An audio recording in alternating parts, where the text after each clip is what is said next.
Esteban Domecq es director de... No, me estoy equivocando, ¿no? Lucas Romero está en línea. Sí. Lucas Romero, buen día, ¿cómo le va? Buen día, José Luis, buen día a todos los marplatenses. ¿Cómo andan Bueno, ustedes? gracias, muy amable. Bueno, leía yo el viernes pasado, si no me equivoco, con mucha atención tu artículo publicado en el diario El Cronista bajo el título "El peronismo sigue unido, sus votantes también", y me pareció que no solo es un análisis interesantísimo, sino que como está trabajado con datos, era importante poder ampliar esa lectura personal más allá de mi comentario. Y te pido que nos cuentes un poquito qué es lo que ocurre con ese 48.2 de votantes que eligieron a Fernández. Sí, a ver, la nota tenía la intención un poco de analizar lo que había sucedido al comienzo de la semana pasada, que fue la asunción de Alberto Fernández como presidente del Partido Justicialista, y allí el presidente dio un discurso, digamos, conocido por quienes habitualmente escuchamos la palabra del presidente, que hacía mucho foco en este mantra, ¿no?, que reitera permanentemente el presidente de ganamos con la unidad del peronismo, si nos mantenemos unidos volveremos a ganar, ¿no? Esta idea de la dirigencia unida, el peronismo unido, que fue uno de los factores explicativos del triunfo de Alberto Fernández en 2019. La pregunta que yo me hago en esa columna de opiniones, bueno, si el peronismo sigue unido, ¿también siguen unidos sus votantes? Y bueno, lo que pongo allí son algunos datos que estamos recogiendo en nuestros estudios de opinión, que nos hablan de que ese 48,2 que vos hacés mención, José Luis, en la pregunta, bueno, hoy no está unido en su apoyo al gobierno, ¿no? Hemos venido viendo, sobre todo a lo largo de los últimos meses, la aparición de lo que nosotros denominamos desencantados, ¿no? Gente que votó al 2019 y que si uno hoy le pregunta si fueran las elecciones a quién votarían, nos están diciendo que votarían otra fuerza política. Ese nivel de desencantados en nuestro último estudio de marzo, digamos, nos mostró un 24% de esos votantes del Frente de Todos que señalaron que votarían otra fuerza política. Y bueno, esta es un poco la respuesta a esa pregunta, ¿no?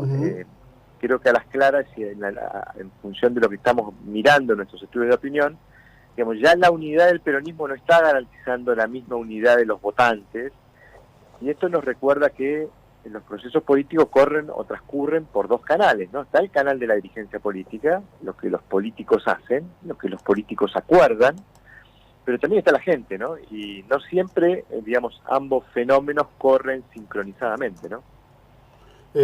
Claro, bueno, pero justamente a mí lo que me pareció importante, y casi me atrevo a decir original, es que justamente suele hablarse mucho en la Argentina de la acumulación de intención de voto, por ejemplo, el famoso caso de Macri y de Cristina, ¿no?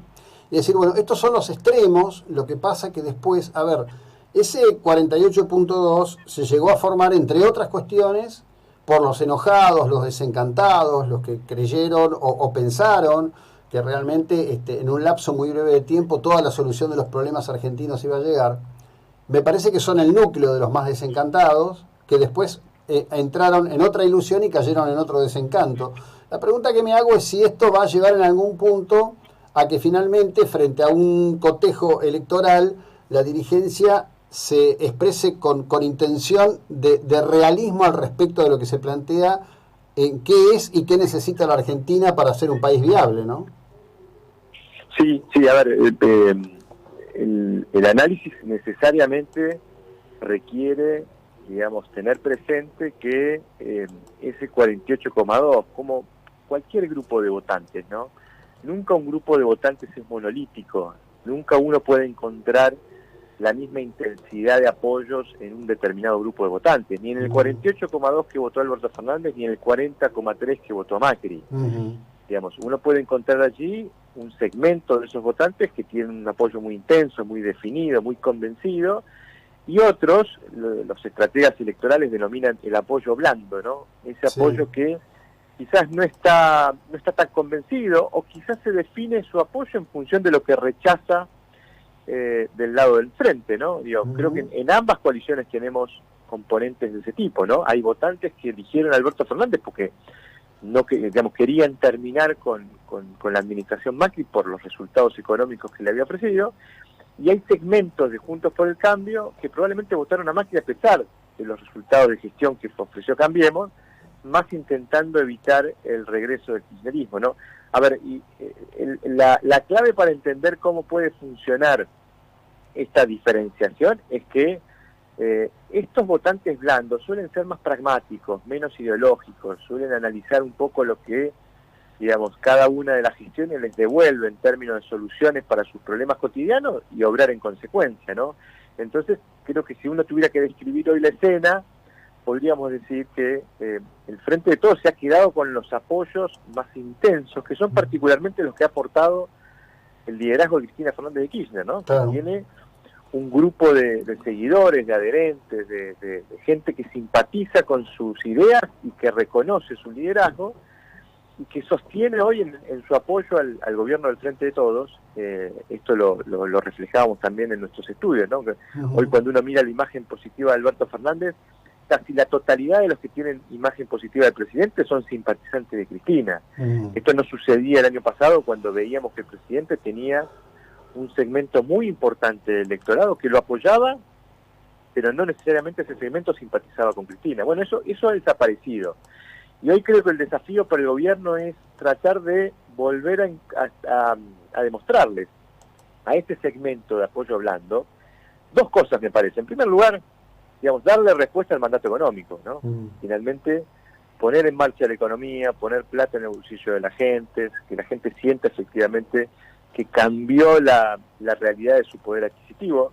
Fíjate, curioso, José Luis, hoy se conoce un estudio de Colatina, ellos desarrollaron un indicador de ingresos disponibles, se trata de analizar cómo va a evolucionar el bolsillo, ya no de los salarios formales, que es lo que habitualmente se hace, ¿no? Sino de todos los salarios de la economía, y están pronosticando una cuarta caída consecutiva, un cuarto año con caída consecutiva en el poder adquisitivo de los salarios.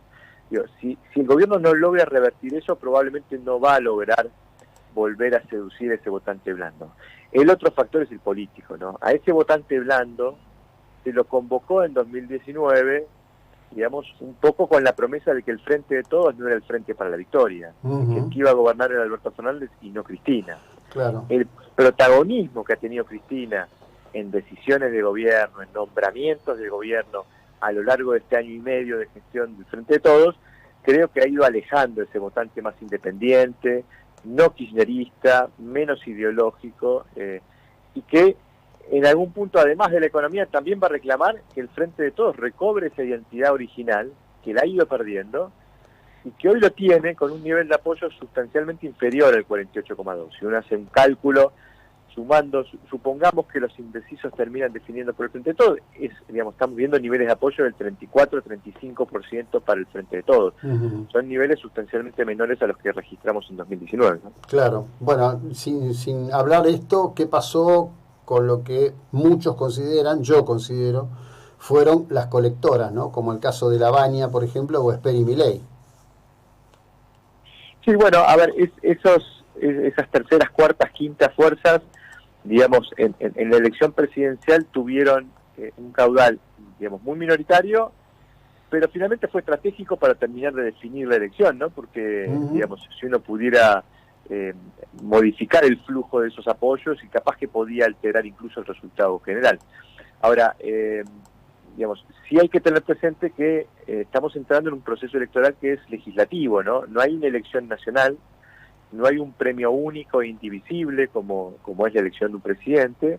Acá va a haber 24 elecciones simultáneas en cada una de las provincias, y bueno, eso suele producir mayor fragmentación del voto. Perdón, vamos a tener, claro, como habitualmente tenemos, lo que se denomina el voto estratégico, y me centro un poco en la provincia de Buenos Aires, porque creo que allí va a estar el foco de atención de todo el proceso electoral. Si llegamos a tener un sistema de doble vuelta electoral, como es el que hemos venido teniendo con primaria y elección general, me animo a pensar que vamos a volver a ver voto estratégico, ¿no? Y ese voto estratégico va a favorecer a la principal fuerza opositora. Quien se imponga con claridad entre los espacios opositores, bueno, va a poder aspirar a sacarle apoyo al resto de las fuerzas. Sí. Si la distribución de los apoyos ante las fuerzas opositoras es relativamente equilibrada, bueno, ahí va a costar un poco más, ¿no? Pero me parece que la clave de la elección en la provincia va a estar allí. ¿Qué nivel de fragmentación va a haber en el voto opositor?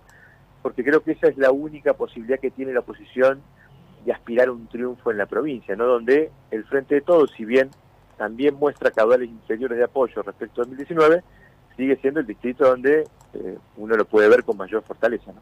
Claro, bueno, habrá que ver cómo juegan no solo ese conjunto de situaciones, sino si la oposición es capaz de nacionalizar estas 24 elecciones provinciales, ¿no? Porque a lo mejor la pandemia ha traído una apertura de temas en la sociedad. Formosa es un leading case, pero no es el único, que hasta ahora estaban enterrados, digamos, debajo de otro listín de temas que en general se imponen como agenda desde los medios de Capital Federal. Sí, claro, y de hecho me parece que es un dato no menor, de que esta configuración que nos dejó la elección de 2019, de dos grandes coaliciones, bueno, presenta, digamos, del lado opositor, una coalición que por ahora se ha mantenido unida, como es la de Juntos por el Cambio. Habrá que ver si esas diferencias que se perciben nítidamente a veces entre los integrantes del espacio no producen, digamos, ningún tipo de fisura. Bueno, eso le puede dar un esqueleto a una fuerza opositora a escala nacional que esté en condiciones de, digamos, competir vis a vis con el oficialismo. No siempre los oficialismos tienen una ventaja en términos de garantizar la unidad y el armado de una estructura nacional.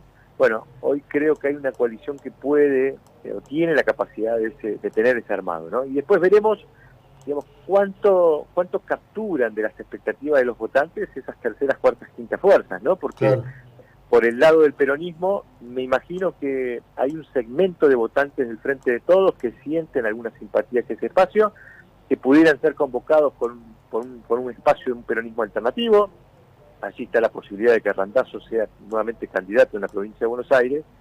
Y bueno, y después los libertarios, ¿no? Con José Luis Esper, que también va a ser candidato en la provincia. ¿Cuánto pueden recoger de la expectativa de los votantes más opositores, ¿no?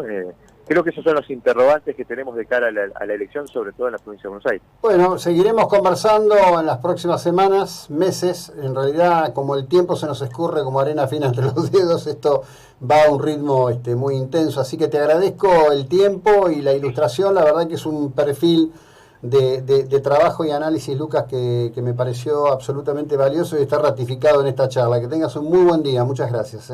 Gracias, José Luis. Un abrazo a todos. Bueno, Lucas Romero es politólogo, ¿sí?